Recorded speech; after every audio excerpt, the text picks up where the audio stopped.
Լոս Անջելեսից Հորիզոն հեռուստաընկերության ուղիղ եթերում իր աշխատանքն է սկսում Newsroom լրատվականը, ստուդիայում աշխատում է Վրուիր Tadevosiանը, բարև ձեզ հարգելի հեռուստադիտողներ, հաղորդումը սկսում ենք Արցախի շուրջ ծավալվող նոր զարգացումների մասին առանձին մանրամասներով, ազգային ժողովում իշխող կուսակցությունը մերժել են դիմության կողմից ներկայացված մի օրինագիծ, որով ենթադրվում էր, որ խորհրդարանը դատապարտելու էր Թուրքիայի աջակցությամբ Ադրբեջանի սանձազերծած զինված ագրեսիան Արցախի դեմ, պատերազմի ընթացքում եւ հետո պատանդարված անձանց իրավունքի կոպտագույն խախտումները, Ադրբեջանի զինված ուժերի կողմից Հայաստանի ինքնիշխան տարածքներ ներխուժումը, շարունակաբար ուժի գործադրումը։ Կետերից մեկն էլ վերաբերվում էր առաջիկայում հնարավոր փաստաթղթերի ստորագրմանը, որին դեռ մանրամասնորեն կանդրադառնանք, այդ հայտարարության տեքստում նաև նշվում է, որ մեզ համար պետք է անընդունելի լինի միջազգային կամ ներպետական ցանկացած փաստաթուղթ, որտեղ Լեռնային Ղարաբաղի Հանրապետությունը նշված կլինի Ադրբեջանի կազմում։ Հայտարարության տեքստը ներկայացրել է պատիվ ունեմ խմբակցության անդամ Տիգրան Աբրահամյանը, հիմա եկեք լսենք հայտարարությունը ամբողջությամբ։ Հայաստանի Հանրապետության ազգային ժողովը դատապարտում է Ադրբեջանի եւ Թուրքիայի կողմից ահաբեկչական խմբավորումների եւ վարժանների ներգրավմամբ 2020 թվականի սեպտեմբերի 27-ից Արցախի Հանրապետության դեմ սանձազերծված լայնամասշտաբ զինված ագրեսիան, Ադրբեջանի կողմից ռազմական գործողությունների, նաև դադարեցումից հետո գերեվարված պատանդարված անձանց նկատմամբ արձանագրվող միջազգային իրավունքի կոպտագույն խախտումները,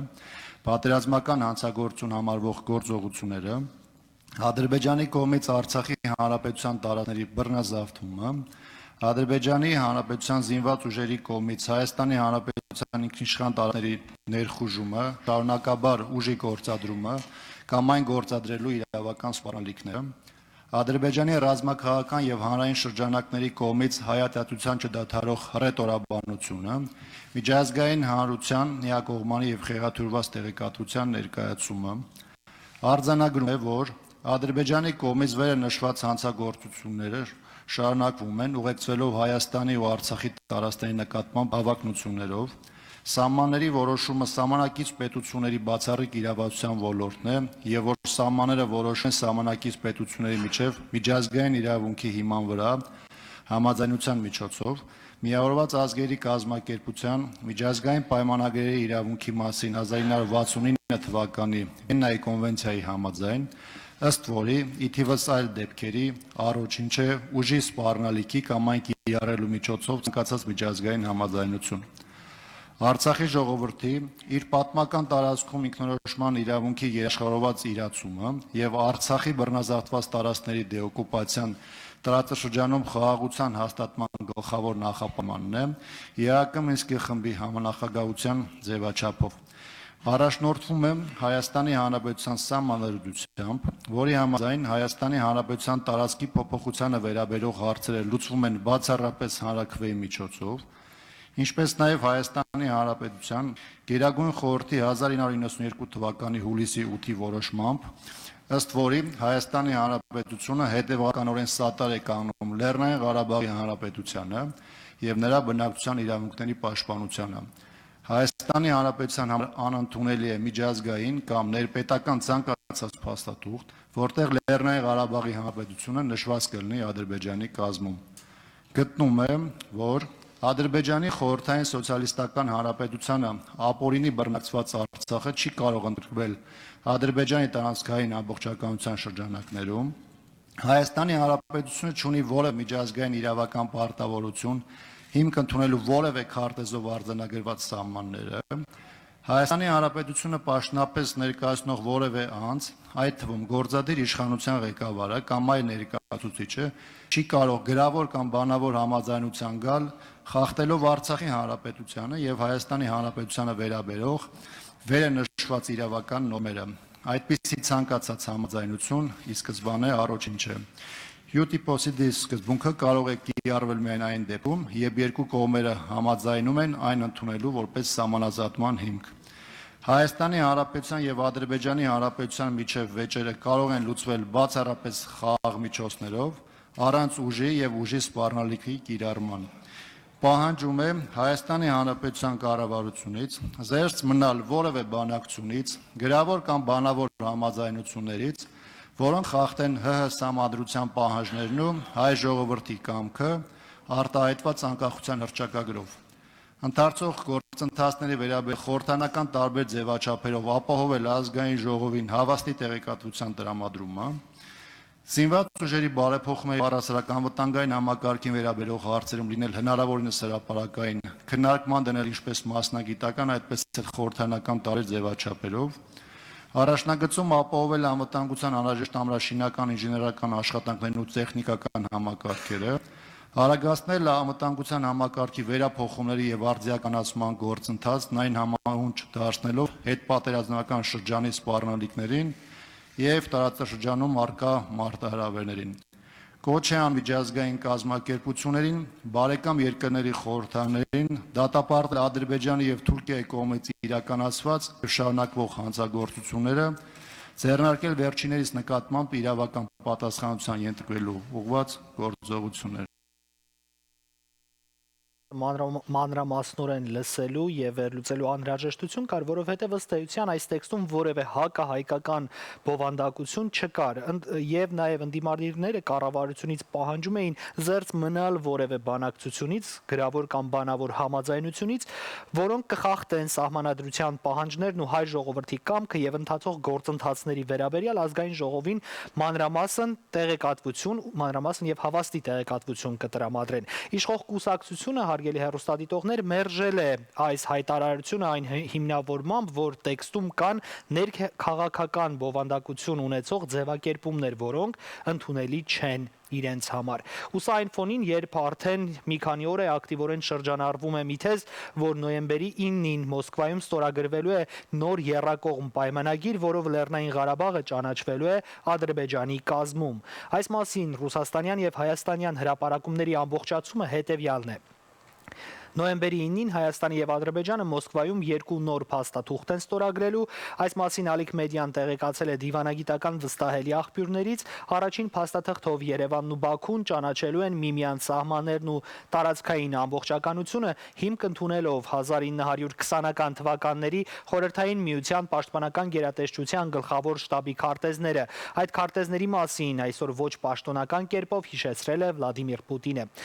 Գրում է Թաթուլ Հակոբյանը։ Երկրորդ փաստաթուղթը, որի շուրջ եւս գրեթե վերջնական պայմանավորվածություն է ձեռք բերվել հայ-ռուս-ադրբեջանական փոխվարչապետերի մակարդակով, վերջին հանդիպման արդյունքներով վերաբերում է տարածաշրջանում հաղորդակցությունների ապաշրջափակմանը, մասնավորապես ճանապարհ միջանցքների, այդ թվում Ադրբեջանի եւ Նախիջևանի միջև հաղորդակցության հաստատման մանրամասներին։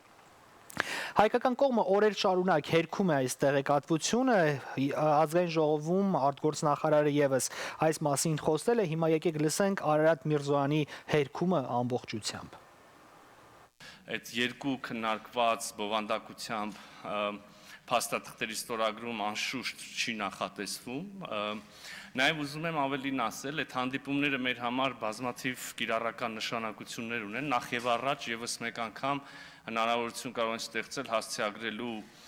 հետպատերազմյան ողջ հումանիտար խնդիրների թնջուկը ամբողջությունը եւ իհարկե առաջին հերթին ռազմագերիների եւ բռնի պահվող քաղաքացիական անձանց հնարավոր շուտապույտ ազատ արձակումը, նաեւ Ադրբեջանի տակ վերահսկողության տակ մնացած տարածքներում Հայաստանի մշակութային ժառանգության հուշարձանների հարցը եւ բազմաթիվ այլ հարցեր, ավելի լայն առումով այդ հանդիպումները մեր համար հնարավորություն են նաեւ թույլատնելու լարվածությունը տարածաշրջանում եւ արդեն փորձելու, ջանքեր գործադրելու, ավելի երկարատև կայունություն եւ խաղաղություն ապահովելու ուղղությամբ։ Սա են մեր, ինչպես նշեցի, մոտիվացիան նման հանդիպումների հաճախելու, այդպիսի հանդիպումների առաջարկներ կրկնում եմ տարբեր ֆորմատներով կան, այդպիսի հանդիպումների արդյունքում սովորաբար լինում են համաձայնեցված տեքստերի հրապարակումներ եւ նորից կրկնում եմ, այն ինչ որ քննարկվել է մամուլում օրեր առաջ, ամենայն դեպս ինձ հայտնի եւ ենթադրում եմ նույն բանը նկատի ունենք բովանդակությամբ, որևէ այդպիսի բան նախատեսված չի։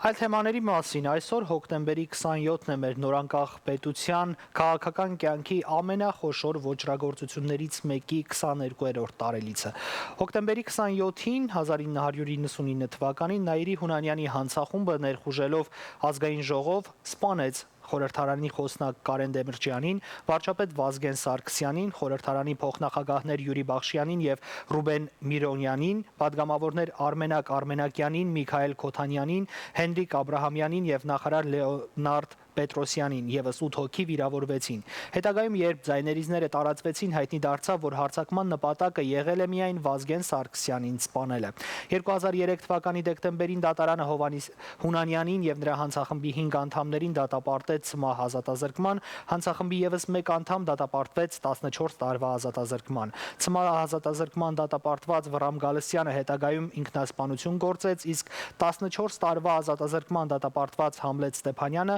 հանկարծամահ եղավ։ Զոհերի հարազատները պնդում են, որ բացահայտված չեն հոկտեմբերի 27-ի պատվիրատուները։ Ըստ վերջին տեղեկությունների հոկտեմբերի 27-ի ոճրագործության դեռ 2 տարի առաջ վերաբացված գործով հարցաքննվել են նաև հանցախմբի պարագլուխ Նաիրի Հունանյանը եւ նրա հետ բանտում գտնվող եղբայրն ու մյուս 2 դատապարտյալները։ Ընդհանուր առմամբ հարցաքննվել է մոտ 1 տասնյակ մարդ, առայժմ սակայն որևէ նոր կասկածյալ չկա։ Ազգային անվտանգության ծառայությունում վերաբացված գործով քննություն է տարվում կազմակերպիչներին բացահայտելու ուղղությամբ, հարցաքննվածների եւ հարցաքննության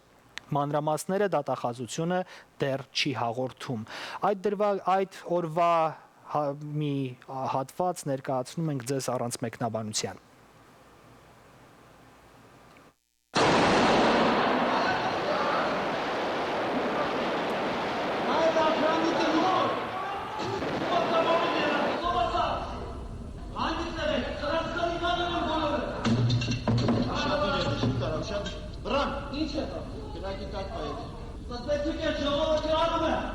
Սրիկաներ, Ցուցեք գանը, ով իրավորը ցուցեք, թե չէ շարունակենք սարքեցնեն։ Կարեն զգուշ։ Զգուշ։ Նայիր ինչ բան է ուզում ասել։ Թույլ մոտենա։ Տեղեկացա, որ պարլամենտում սպանված է մեր հանրապետության վարչապետը։ Չեմ գիտեր դուրը որքան ճիշտ է և ստուգված, ծանր վիրավորված է ազգային ժողովի նախագահ պարոն Դեմիրճյանը։ Նախագահության արդյունքը դա զուտ տեխնիկական մտածումների հապուշտի հետ ահավոր ցավալի բան է, որ շատ պատահական զոհեր են եղել։ Օրինակ, կարող եք ասել ով էր այդտեղ պատահական։ Բացի Սարգսյան։ Բոլորը պատահական էին։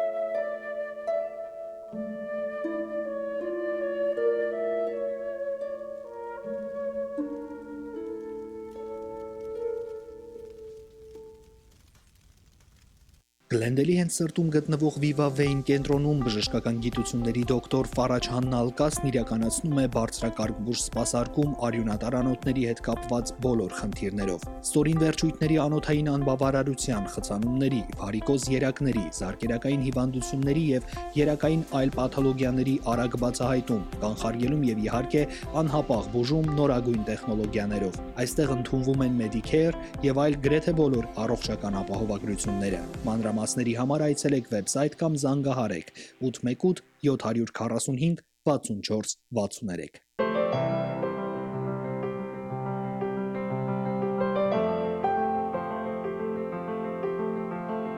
Արեգս ոնց չեմ ուզում ձերքդ բռնել։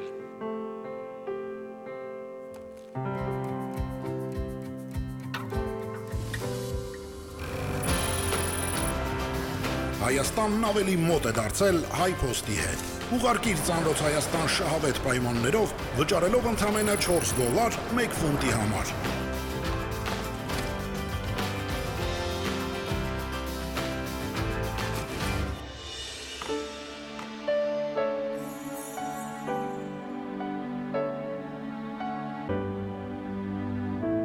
Ամերիկայի ցանկացած նահանգից առաքիր ծանրոցդ հայ փոստի Լոս Անջելեսի գրասենյակ, իսկ մենք կհասցնենք այն Հայաստան, քո հարազատի տուն։ $4 ֆունտի համար եւ ծանրոցդ Հայաստանում է։ Հայ փոստ, քո մարդիկ ամենուր։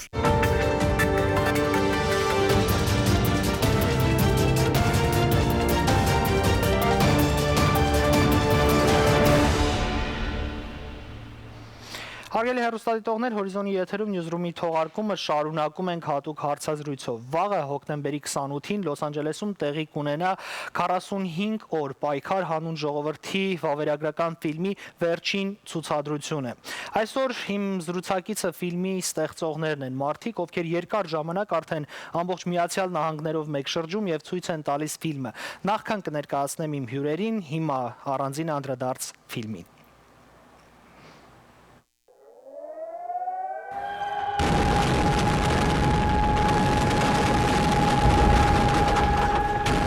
Արցախի հանրապետությունը ենթարկվել է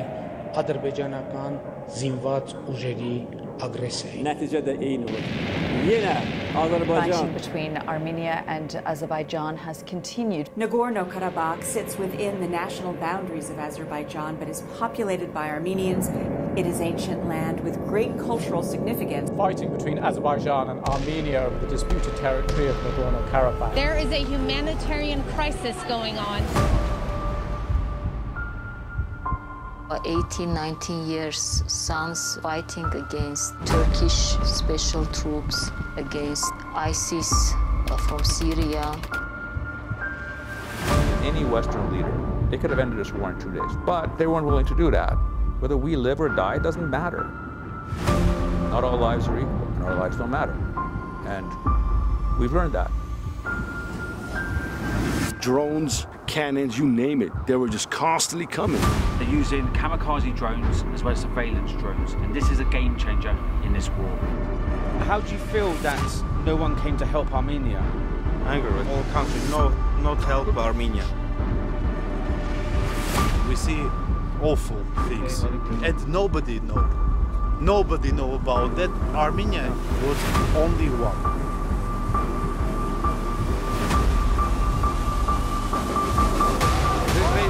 Didn't spill so much blood just to give it up in an island. Still a massive amount of confusion on what is actually going on here. Confusing to know if we've won or lost. Armenians say this war is an existential threat. Putin announced that 2,000 Russian peacekeeping troops will be heading in to replace Armenian soldiers. People actually thought we were going to win this war, and we were not going to win this war the way it went. It's not easy to burn your home. They can't kill us, and they can't kill our hearts.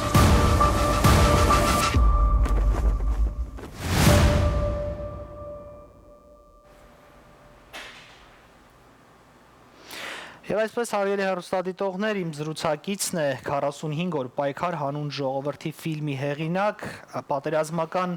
լրագրող Էմիլ Քիսենը։ Էմիլ, բարև ձեզ, շնորհակալություն, որ մեր տաղավարում եք։ Thank you very much. No, appreciate it. Եվ առաջին հարցը այսպիսին է, ստացվում է դուք արդեն երկար ժամանակ փաստորեն Միացյալ Նահանգներում ճամփորդում եք հայ համայնքի հետ հանդիպելով եւ մեր հայրենակիցներին ցույց տալով մի ֆիլմ ու պատմություն, որը ոչ վաղ անցյալի մասին է։ Հիմա ինչ զգացողություններ ունեք, ինչպես անցան հանդիպումները հայ համայնքի ներկայացուցիչների հետ։ So we've been touring. We started in Hollywood on September the 16th, and we've been touring. We've done the West Coast, and then moved over to the East Coast. We got back from the East Coast last night. We've been doing various theatres around the country. It's been tough. It's been long,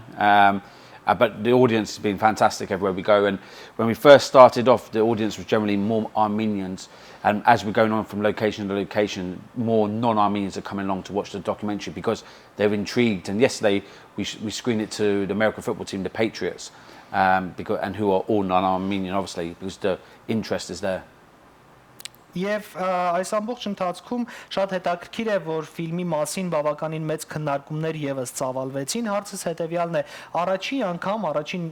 Լոս Անջելեսում, երբ դիտեցինք ֆիլմը, տպավորությունները շատ ծանր են եւ շատ ազդեցիկ է։ Ուզում եմ ձեր հայացքների մասին պատմեք, հետո երբ դուք ինքներդ դիտում եք ֆիլմը, ինչ զգացողություններ ու հիշողություններ են արթնանում ձեր մոտ։ The thing is, I've seen the film so many times because I filmed it, then we edited it, so we sat there. So I've watched it many times, and like you were there in Hollywood on September 16th, and there's still scenes that I watch that's very emotional. One of them is like Gore's father, a father who went to go find his son on the front line, and tragically his son died in his arms, and he talks about it. And he came to the first screening we'd done in Yerevan, and he had the courage to sit there and watch the film, which was, for me as a filmmaker, very emotional in the sense that I'm British, I'm not Armenian, and I've got the father who I interviewed who lost his son sat next to me in the theatre and seeing his reaction. So there's a lot of emotion in this film, especially for me. I'm a former Royal Marine Commando. I served in the British military for 12 years. So war, I understand war, and soldiers go to war and soldiers die in war. But what hit me emotionally was the people of Armenia and the people of Artsakh, especially after the trilateral agreement was signed and people from Artsakh lost their homes. And in the documentary, we show it, people burning their homes down, people forced to leave their lands when they had nowhere to go. So for me as a filmmaker, it's powerful that I documented this history, but also witnessed it firsthand. And for me, yeah, it's still tough to watch in places. Շատ կարևոր է, որ ֆիլմը պատմում է մեր ամբողջ պատերազմական իրողության ու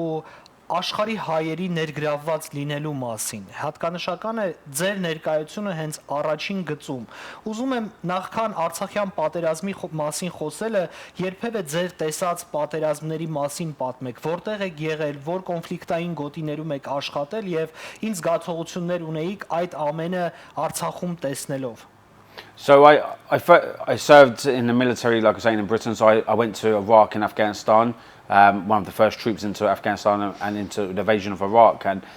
then after I left the military, after 12 years, I then went into filmmaking. I fell into filmmaking, and I went to Iraq, into Syria, and to the war in Ukraine to make two previous documentaries called Robin Hood Complex.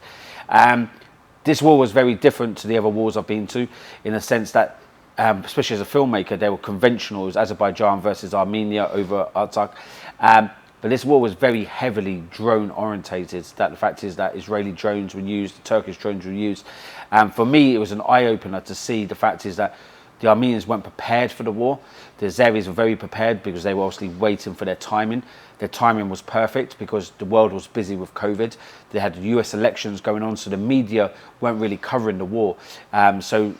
Azerbaijan picked their opportunity, and for me being there with the soldiers and seeing their struggle and their fight was very emotional as a filmmaker to see it, because it very much Armenia was the underdog in the sense that young men and even old men, because men as volunteers were just going to the front line, seeing them fighting for their existence. And that's why we called it 45 Days of Fight for a Nation. And the Fight for a Nation bit is because speaking to these people, they were fighting for their nation. It wasn't just the soldiers that fight in the war, it was their families. I remember I was filming in Yerevan, women in a school making camouflage nets by hand to send to the front line to protect them from the drones, so the drones couldn't see them. The diaspora efforts that were massive around the world, the whole Armenian community came together for this war. So I've seen it on many different levels. Ես շատ կցանկանայի, որ մեր համայնքի ներկայացուցիչները այնուամենայնիվ ժամանակ գտնեին այս ֆիլմը դիտելու։ Ես ասում եմ սա զուտ որպես հեռուստադիտող եւ ականատես, ով այդ ամենը վերապրելուց հետո նաեւ էկրանին տեսնելով պատկերացում կազմեց ավելի խորը եւ ավելի ամբողջական, թե ինչ է նշանակում պատերազմի արհավիրքը մի ժողովրդի համար, որը առանց այդ էլ խառնված աշխարհում ապրում է միայնակ, անօգնական։ Ֆիլմում հենց այդ ամենը կա, հարգելի հեռուստադիտողներ, վաղը հոկտեմբերի 28-ին վերջին հնարավորությունն է Լոս Անջելեսում ֆիլմը դիտելու համար, այնպես որ պետք է շատ արագ ժամանակ գտնել եւ անպայման մասնակցել ֆիլմի դիտմանը։ Հիմա կարևոր մի հանգամանք եւս կա, Ֆիլմում առանձին դրվագներով շատ լավ երևում են, դուք էլ նկարագրեցիք, շատ լավ երևում է պատերազմական ամբողջ իրողությունը։ Մի կողմից Ադրբեջանի ու Թուրքիայի համատեղ հարձակումը, մյուս կողմից նաև թե ինչպես է Հայաստանը միայնակ մնացել։ Ձեր տեսած եւ ձեր ունեցած փորձառությունը նախ որպես լրագրող նմանատիպ բան հուշում է եղել է երբևէ աշխարհում մի իրավիճակ, երբ այսքան միայնակ լինի ժողովուրդը եւ այսքան մեծ փորձություններից հետո այնուամենայնիվ ուժ գտնի ապագային հույսով նայելու։ Armenia was only one, the only country. They didn't have any support from anyone else, and that's the issue here. I've never seen that before, where no one came to the support of one particular country, especially a country such as Armenia. It's a small country, it's landlocked, it's surrounded on one side you've got Turkey, the other side Azerbaijan, to the south they've got Iran, and they've got Georgia to the north. Very much, I've never seen that before. I covered the war in Iraq and Syria, and there was many countries involved, overtly and covertly, but the war here over Artsakh is the international community were blind to it, and even one of the priests in the documentary says the international community was blind. Is because everyone was like, let's pretend it's not happening, let the war run out. And I think very much that might have been due to the Turkish influence. The fact is Turkey is a NATO member. Maybe they turn around geopolitically and said to the West and NATO, let us deal with this, don't get involved in this. The only country that was vocal was France, but they didn't really do much and everything. So really, Armenia was only one, the only country there, and that's the first time I've ever seen it, a country fighting it for its existence by itself. Հայաստանը դրանից առաջ չէիք տեսել ցավոք սրտի եւ հետաքրքիր է պատերազմական իրավիճակում բացահայտեցիք մի երկիր, որը աշխարհի համար իսկապես գրավիչ է եւ շատ բան կա սիրելու Հայաստանում։ Դուք ինչը սիրեցիք պատերազմի այդ ֆոնին, ինչը կարողացաք տեսնել, սիրել եւ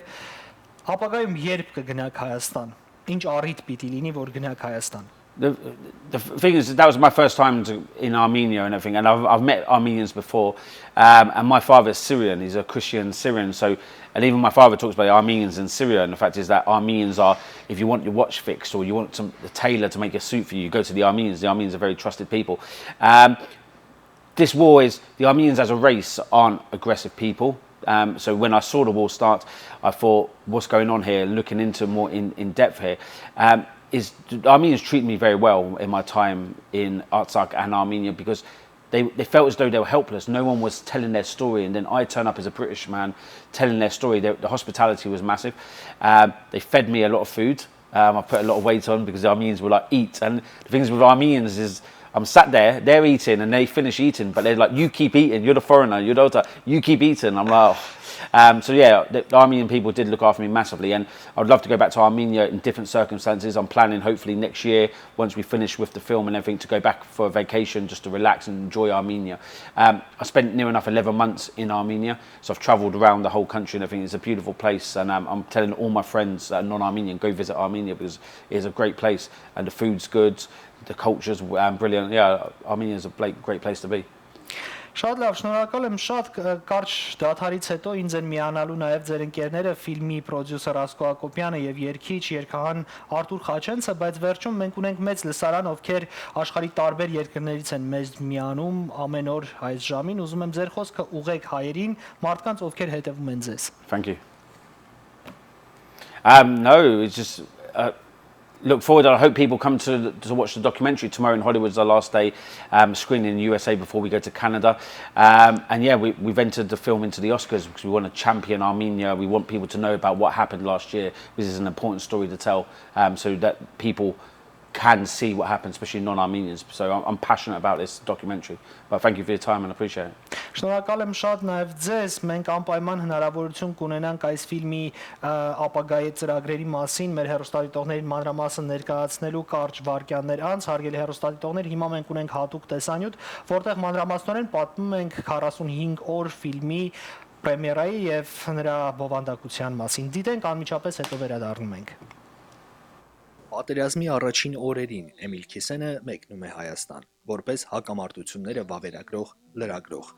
Այնինչ տեսել ու ֆիքսել էր առաջնագծում հանրությանը ֆիլմի տեսքով ներկայացնելու համար պահանջվեց 11 ամիս։ As a conflict documentary filmmaker, I go to war zones. I've covered volunteer fighters went to Iraq and Syria and the war in Ukraine. Երբ սկսվեց պատերազմը Հայաստանի ու Ադրբեջանի միջև, ես հետաքրքրվում էի, թե ինչ է կատարվում այնտեղ։ Ինֆորմացիա շատ չկար ու որոշեցի ինքս մեկնել պատերազմական գոտի։ Ինքնուրույն հասա նաև առաջնագիծ, երբ հանդիպեցի զինվորներին ու հասկացա, թե ինչ է կատարվում, որոշեցի, որ պետք է այս մասին աշխարհն իմանա։ Իսկ աշխարհն անտարբեր էր, որովհետև մի կողմից քովիդի դեմ էին պայքարում, մյուս կողմից Ամերիկայի նախագահական ընտրություններն էին։ Պաշտոնապես պատերազմը տևեց 44 օր, բայց 45-րդ օրն ու դրան հաջորդող օրերն իմ կարծիքով ամենակարևորն էին, որովհետև այդ օրերին որոշվեց հայության ապագան, հայերի ճակատագիրը։ Ես հանրապետության հրապարակում էի, երբ համաձայնագիրը ստորագրվեց, նկարեցինք այդ ամբողջ իրարանցումը ու անմիջապես մեկնեցի Արցախ, երբ արդեն ռուսական խաղաղապահ զորքերն էին տեղակայվում այդտեղ։ Ես կարծում եմ, պատերազմի լուսաբանումը հիմա մեծապես փոխվել է։ Սոցիալական ցանցերում այդ օրերին ինձ շատ էին հետևում, որովհետև ես մի սովորական բրիտանացի էի, բայց առաջնագծում էի ու ականատեսի աչքերով պատմում էի պատերազմի մասին։ Հայկական սփյուռքին այդ ինֆորմացիան շատ էր պետք։ Ֆիլմի պրոդյուսերը Ասկո Հակոբյանն է, հայության համար էմոցիոնալ ու ծանր պատերազմական օրերին շատերի նման նա էլ պատերազմի ընթացքի մասին իմանում էր սոցիալական ցանցերից, մինչև հանդիպեց Էմիլին ու որոշեց մեծ էկրան բարձրացնել մերօրյա այս ողբերգական պատմության վավերագրական ժապավենը։ Մեր նպատակը ֆիլմի այնա, որ կարողանանք ամերիկյան շուկայի մեջ ներկայացնենք մեր դոկումենտարին, Netflix-ը, թե theatrical release-ը, հետո Netflix-ը եւ ֆիլմը նենց ենք սարքել, որ կարողանանք հասնենք այդ նպատակին։ Ֆիլմն ականատեսի աչքերով ըստ օրերի պատմում է թուրք-ադրբեջանական ահաբեկչական հարձակման ու դրա հետևանքների մասին։ Առաջնագծի զինվորները, արցախցին իր կենցաղով, ապաստարաններում ապրող մեր հայրենակիցներն ու ամենաանհավանական դրվագները ցույց են տալիս պատերազմի իրական ողբերգությունը։ Հայրը, որ որդուն է կորցրել, կինը, մայրը, ամուսինը, ընկերը, որդին ու անծանոթը, բոլորը կան, բոլորը խոսում են, արժևորում։ Էմիլ Քիսենը, ով պատերազմական գոտում աշխատելու երկարամյա փորձ ունի, լրագրողական անաչառությամբ համամարտկային բնութագրումներով դրվագ առ դրվագ ցույց է տալիս մերօրյա արյունոտ աշնան կործանիչ հետևանքները։ Տարիների ընթացքում ձեռք եք բերում սեփականություն, կուտակում եք մեծ գումարներ, իսկ մտածել եք, թե ինչ է լինելու դրանց հետ ապագայում։ Լավագույն որակավորում ունեցող իրավաբան Մարիա Պրիմուշկոն իր բազմամյա հաջողակ փորձով կօգնի ձեզ ժառանգության փոխանցման, կտակ կազմելու եւ ձեր ունեցվածքն ապահով պահելու հարցում։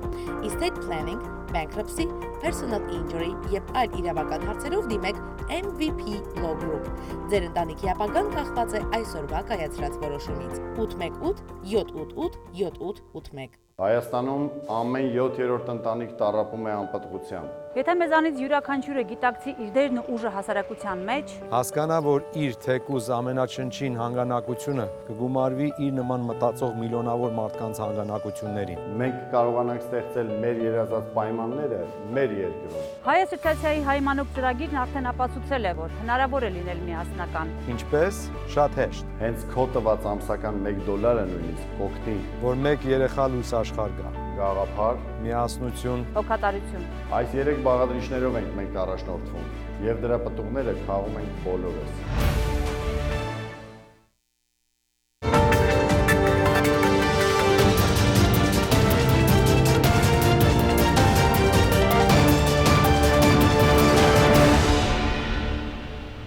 Շարունակում ենք Newsroom-ի հատուկ թողարկումը, հարգելի հեռուստադիտողներ, եւ շարունակում ենք զրույցը 45 օր պայքար հանուն ժողովրդի ֆիլմի մասին։ Իմ զրուցակիցներն են ֆիլմի պրոդյուսեր Ասկո Հակոբյանը եւ երգիչ երգահան Արտուր Խաչենցը, ով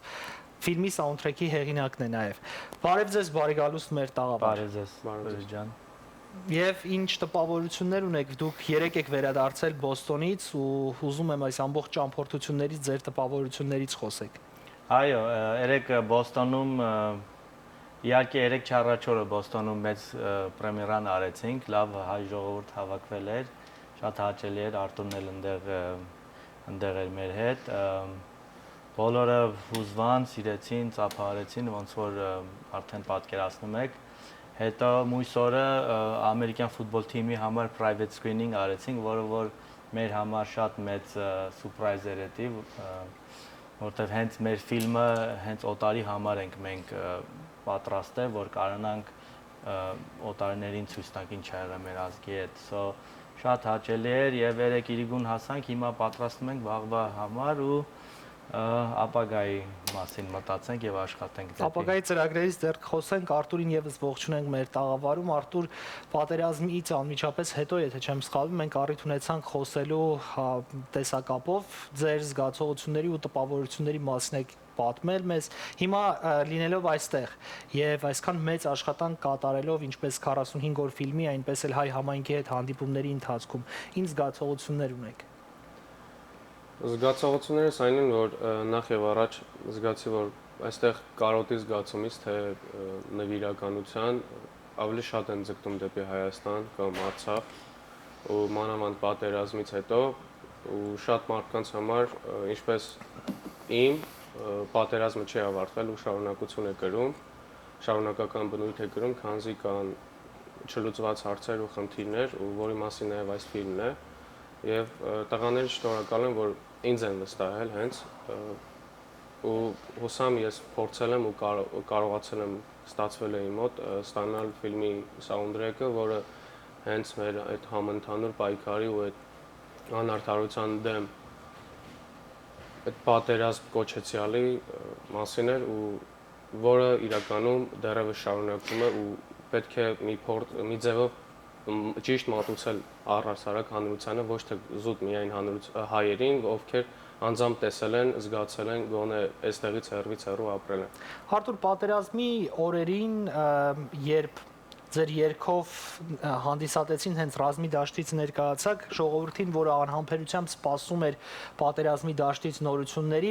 մի տեսակ նաև ոգի ու ուժ եկավ այդ դրվագից, անկախ մեզանից յուրաքանչյուրս երևի մի քանի անգամ նայել ենք այդ կատարումը։ Հետաքրքիր է մեր զրույցի այդ ժամանակ դեռ, մեր զրույցի ընթացքում ասում եք, որ կռիվը ձեզ համար, անձամբ ձեզ համար չի ավարտվել ու շարունակելու եք, փորձելու եք վրեժխնդիր լինել, փորձելու եք ձեր կռիվը մինչև վերջ տանել։ Հիմա կարելի է արդյոք նմանատիպ աշխատանքները համարել կռվի ինչ-որ մի ձև, զենք, որը մենք կարող ենք աշխարհում օգտագործել։ Կարող ենք համարել գիտարը որպես զենք, երաժշտությունը որպես զենք կամ ֆիլմը մանավանդ դոկումենտալ, այլ ոչ թե գեղարվեստական ու ավելի միասնական, երբ որ դա մենք տարածենք մանավանդ մեր օտարազգի ընկերների մեջ ու ինձ թվում է դա էլ է պայքարելու միջոց, բայց պայքարի այլ միջոցներ էլ կա, ինձ չի թվում թե միայն երաժշտությամբ ու ֆիլմով պետք է սահմանափակվենք, իմ կոչը այն է, որ ցանկացած մարդ իր մասնագիտությամբ իր ներուժը ծառայեցնի իր իսկ հայրենիքին։ Հիմա ֆիլմը ներկայացրել են տարբեր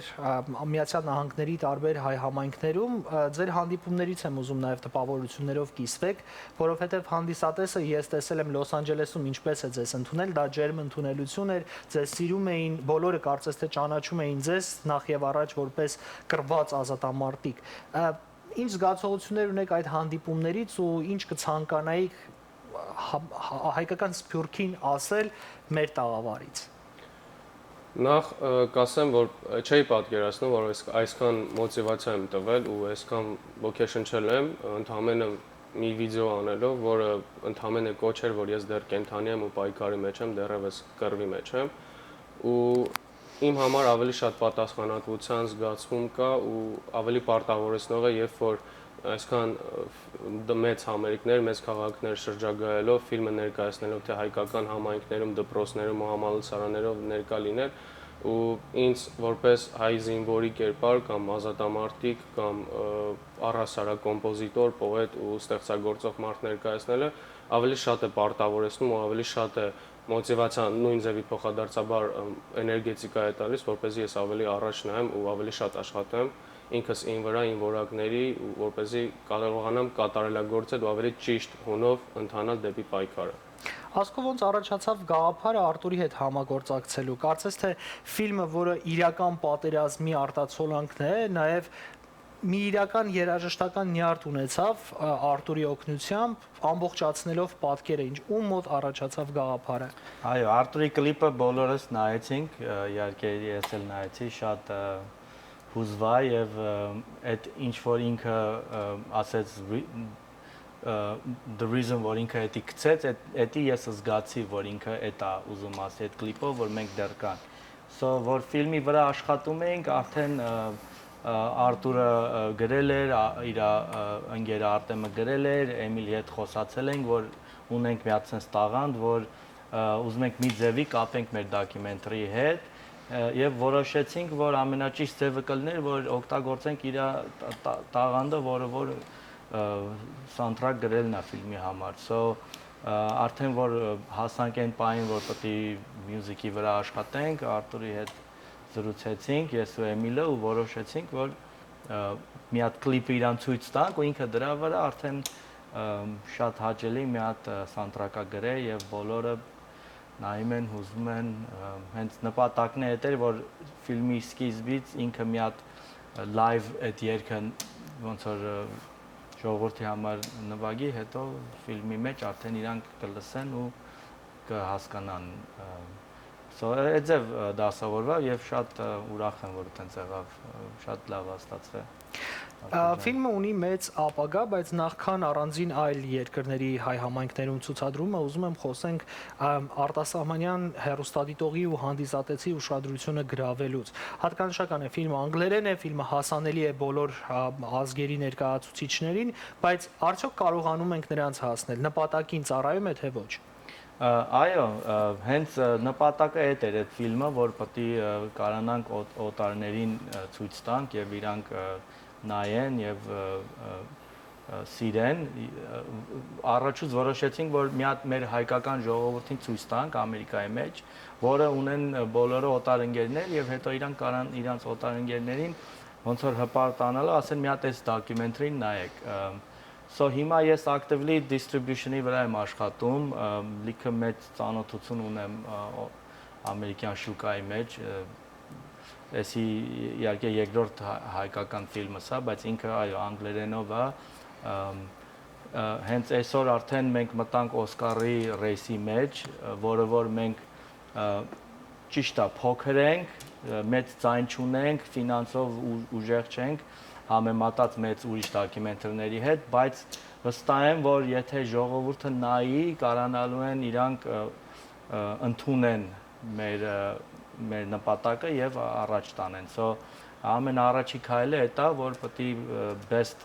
documentary, best feature documentary category-ին մասնակցենք, եթե դրանից հետո արդեն distribution-ը պատրաստենք, digital release պետք է անենք, որ online կարողանան ասենք թե այդ քաղաքները որ չեն գնացել, գոնե կարողանան download անեն, նայեն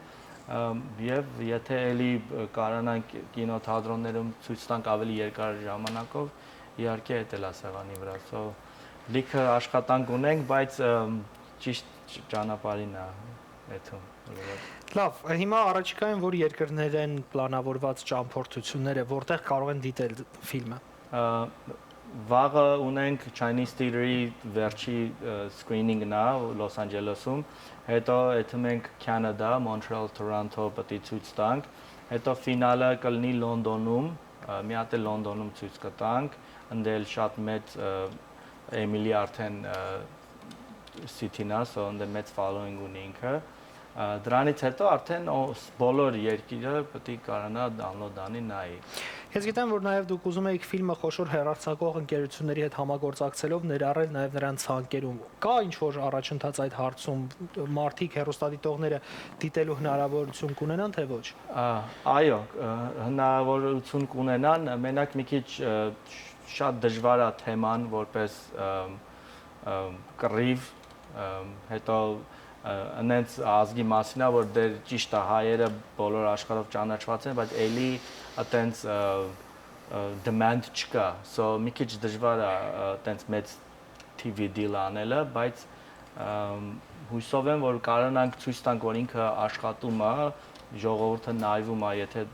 համարները ընդեղ են, այդ ընթացքում արդեն իրանք ինձ թվում է միտքները կփոխեն։ Շնորհակալություն։ Արթուր, միասին խոսենք նաև ձեր առաջիկա անելիքներից ու աշխատանքներից։ Միացյալ Նահանգներում ձեր ներկայությունը իսկապես անսպասելի էր եւ առաջին ցուցադրման օրն էլ հանդիսատեսը բավականին անակնկալի եկավ։ Ինչ աշխատանքներ են ձեզ համար անձնապես նախատեսվում, ինչ եք ուզում անել եւ ապագայում նաև համագործակցության տեսանկյունից ճամփորդելու եք միասին առանձին երկրներ գնալու եք թե ոչ։ Փորձելու եմ, եթե ստացվի, ինչպես Աստծո հաջողությամբ ստացվեց իմ վիզիտը, այսպես ասած, Ամերիկայի Միացյալ Նահանգներ ու ավելի շատ փորձելու եմ, որպեսզի այդ որակավորումը պահեմ ու մեծ սիրով էլի կշարունակեմ համագործակցել ֆիլմի ստեղծողների հետ ու ես միշտ բաց եմ, ես միշտ հասանելի եմ մարդկանց համար երաժշտություն ու երգ գրելու համար, որովհետև այն ինչ որ իմ սրտից է դուրս գալիս, պատկանում է իմ ազգին։ Լավ, իսկ Երևանյան կյանքի մասին մեզ ինչ կարող եք պատմել, ինչ տրամադրություններ են հետպատերազմական առօրյայում եւ ձեզ մոտ անձնապես ինչ փոփոխություններ կան պատերազմից հետո եւ աշխատանքներում եւ կյանքում եւ առհասարակ։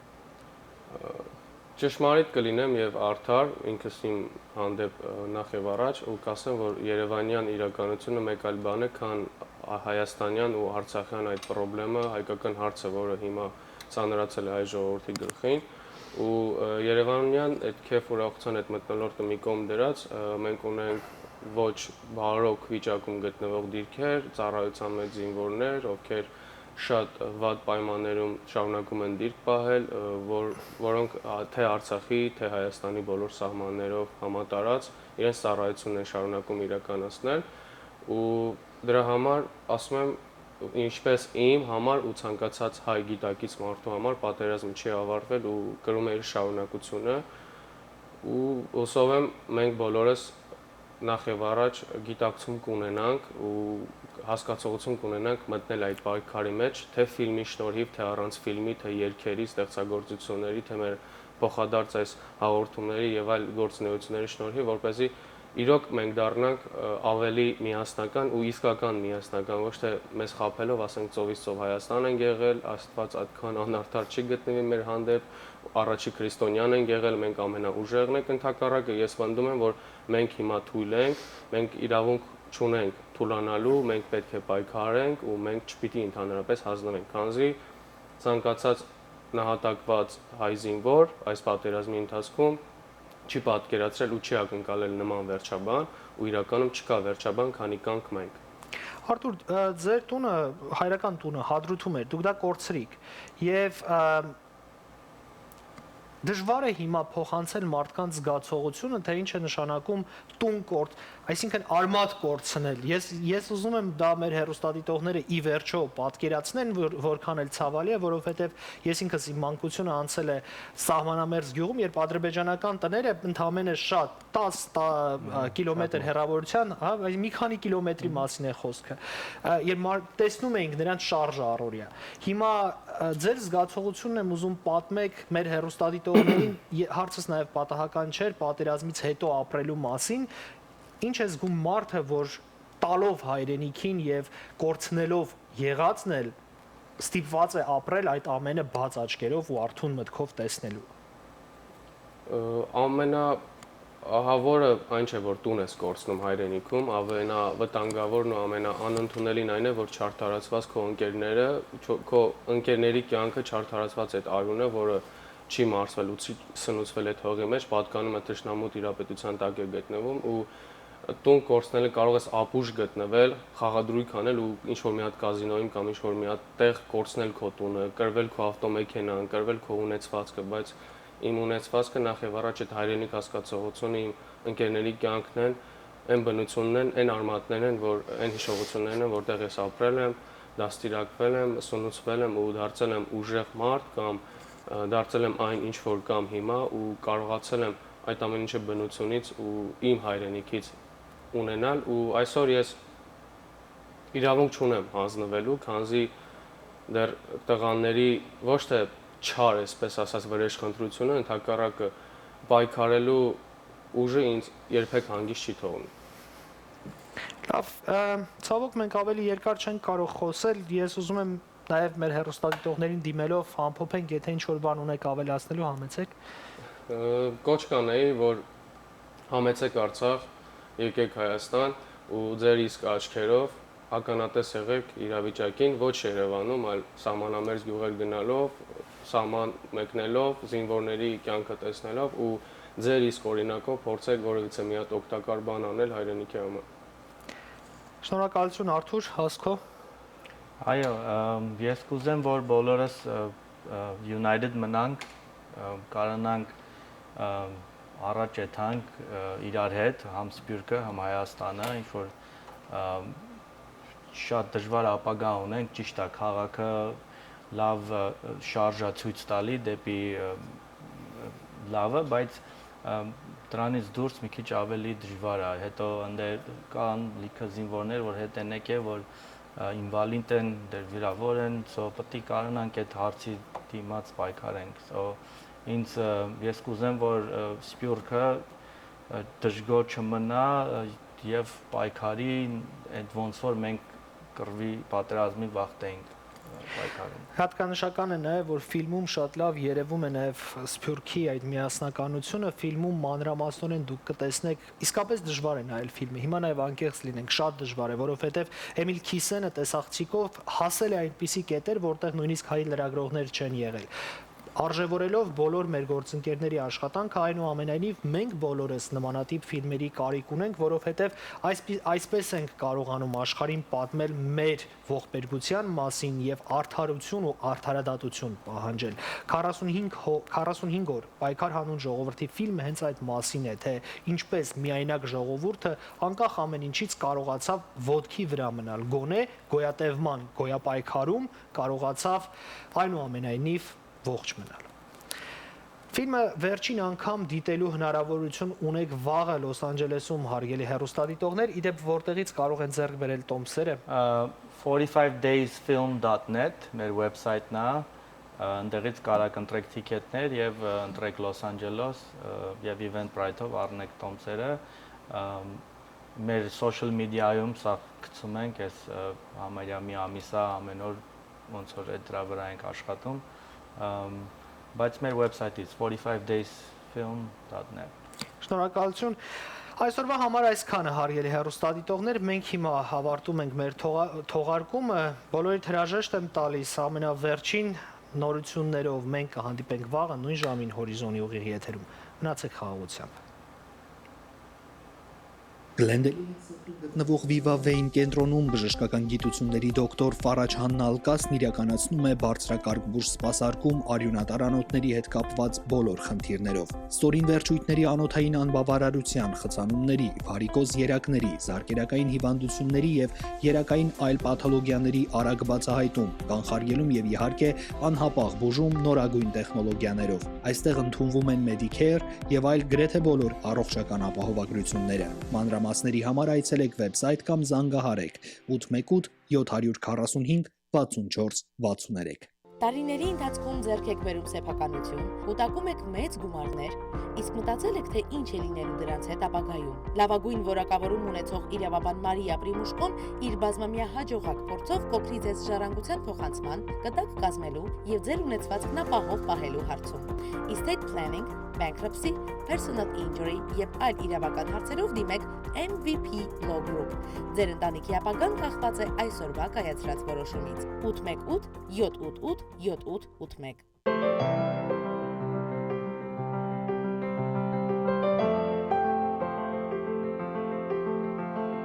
Արեգս ոնց եմ ուզում ձերքդ բռնել։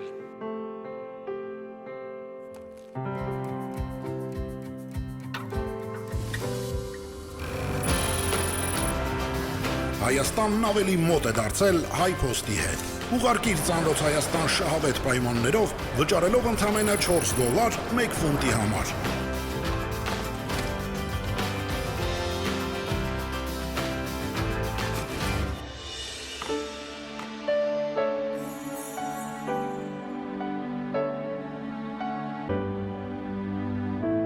Ամերիկայի ցանկացած նահանգից առաքիր ծանրոցդ HiPost-ի Լոս Անջելեսի գրասենյակ, իսկ մենք կհասցնենք այն Հայաստան, քո հարազատի տուն։ $4 ֆունտի համար եւ ծանրոցդ Հայաստանում է։ Հայփոստ, քո մարդիկ ամենուր։ Հայաստանում ամեն 7-րդ ընտանիք տառապում է անպտղությամբ։ Եթե մեզանից յուրաքանչյուրը գիտակցի իր դերն ու ուժը հասարակության մեջ, Հասկանա, որ իր թեկուզ ամենաչնչին հանգանակությունը կգումարվի իր նման մտածող միլիոնավոր մարդկանց հանգանակություններին։ Մենք կարողանանք ստեղծել մեր երազած պայմանները մեր երկրում։ Հայ ասոցիացիայի հայ մանուկ ծրագիրն արդեն ապացուցել է, որ հնարավոր է լինել միասնական։ Ինչպես? Շատ հեշտ։ Հենց քո տված ամսական $1 նույնիսկ կօգնի, Որ մեկ երեխա լույս աշխարհ գա։ գաղափար, Միասնություն, Հոգատարություն։ այս 3 բաղադրիչներով ենք մենք առաջնորդվում եւ դրա պտուղները քաղում ենք բոլորս։